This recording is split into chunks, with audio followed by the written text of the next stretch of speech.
Hey guys, welcome back to Love for Plants. I'm Erin, and today I want to go over my top 5 starter plants.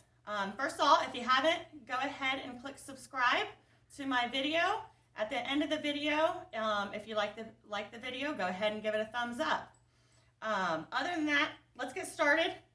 I have 5 basic plants here that I've grown for quite some time, and I think they would be a nice starter plant. Easy to take care of. I will never say can't kill plants. Anytime somebody gives you a plant and they're like, here, you can't kill this plant, you might as well hand it back because it's already dead, at least in my opinion. So let's start with a couple. This one right here is my Marble Queen. Look how beautiful she is, and all her leaf colors are different. She's gorgeous. She vines. Beautiful leaves. So I didn't bring down my golden photos. If you watched another video, you've seen how big my golden is, so he's staying upstairs. I did bring down a couple other varieties of photos just to show you that not all photos are created equally. This is an Enjoy. He got a little sunburnt this summer, so you'll see a couple brown spots. I'm not cutting it off because he's not full enough for my liking. He vines as well. This one is not the easiest plant to start with. And we'll go over that here in a minute because there's a couple photos that if you're a beginner, you don't want to start with. This is a silver or satin. People call it by different names. Has speckles on it. He is not a starter either. Don't start with him. And the Neon. You can tell he's not in the best shape. He is not a starter photos either. So if you are going to start with a photos, Marble Queen, Snow Queen, Golden, start with those 3. They're the easiest to take care of. Now, I say easiest because this one, his leaves are going to bend.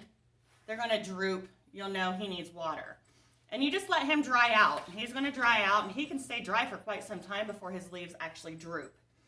The other 3 that I showed you, you think you need to water them because they're dry, their pots are weightless. You water them and they don't like it. So these, if you do get them, be very careful. Do not water them very much. He actually needs a water. See how some of his leaves are drooping? It's like curled in.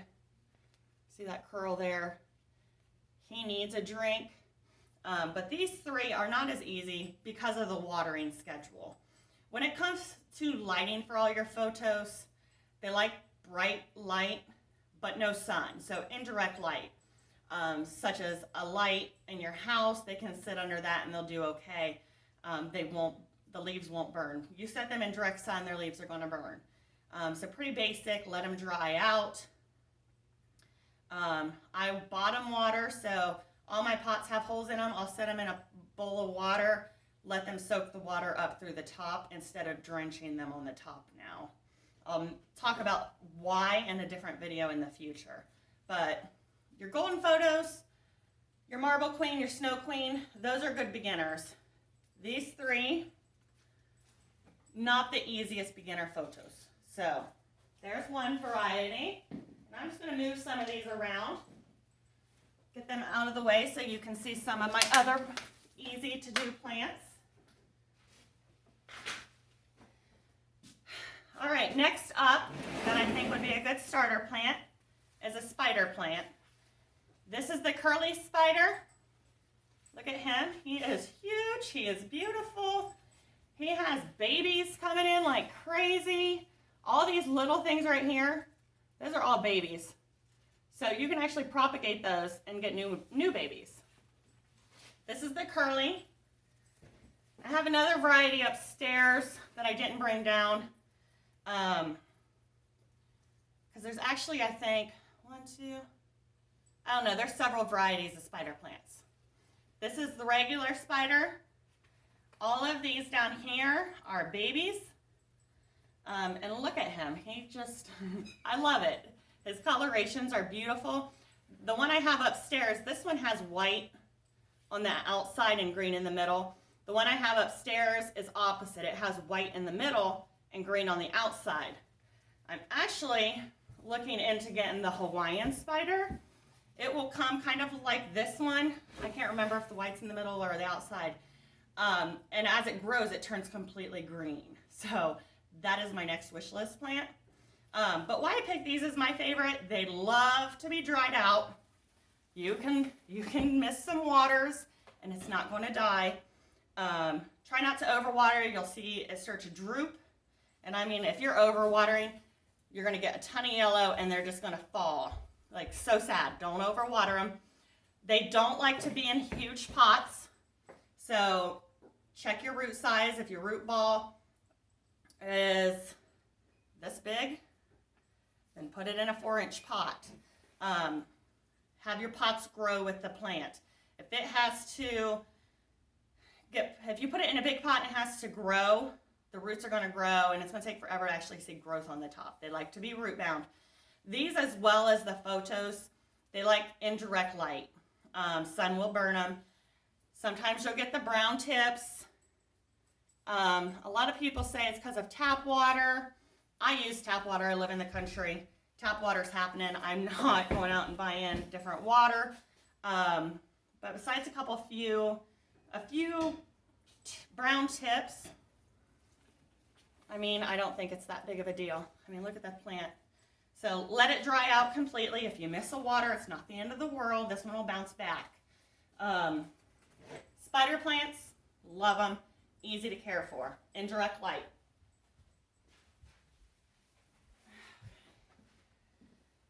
All right, next up we have the arrowhead plant. If you guys watched one of my last videos, I got this plant from somebody. It was a mother plant. It was like over 20 years old. It was huge. This is the one mother plant that I kept. I mean, it is absolutely gorgeous. And this is an easy to care for plant. There are several varieties of this. And unlike the photos, which some varieties are hard, this one is not hard. I have not noticed a difference in any of the varieties. That's another variety. So I have 5 varieties right now, and they all take the same care. You can neglect them. Water when dry. Same with the spider. Don't put them in a huge pot for their roots. Indirect light for these as well, which is really nice because a lot of people, I've noticed, don't have windows either facing the east or facing the south that gets a lot of light. These would do good in a north-facing window, a west-facing window.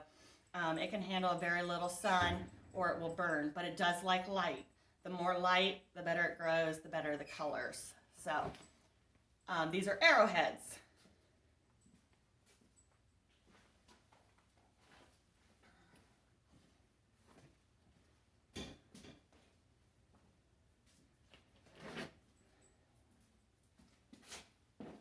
All right, next is the Wandering Jew. A lot of people love these. As you can tell, I need to trim him up. I propagated him a while ago, so he needs filled out in the inside. I will cut these long stems and I will stick them back in the pot. And that'll really fill him out and make him overflow really nice. Here is another variety of the the Wandering Jew. They do wonderful in hanging baskets. All sorts of light they like. This one, I started propagating him late summer maybe. So he needs a cut because he just looks crazy. That's a little bit too much craziness for me. He's going to get cut to probably here, put him back in, then he'll fill out nicely. But there's several varieties in there as well. This plant was probably one of the first I started with.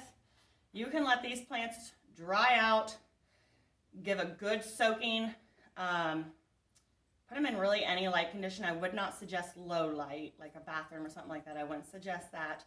But they can sit in direct sun. They can sit in sunshade, you name it. The more sun or more light that this plant receives, the darker the leaves. Now, keep in mind that these are different varieties. So This one could be a pale purple if it didn't get a lot of light. This one actually sits in a south-facing window, so it gets very, very dark. The leaves get very dark. This is the color of this one. It does have some slight pinks in it. I don't know if you can see that in the video, but it does have some slight pinks in it. He gets full light as well. And this one gets full light as well.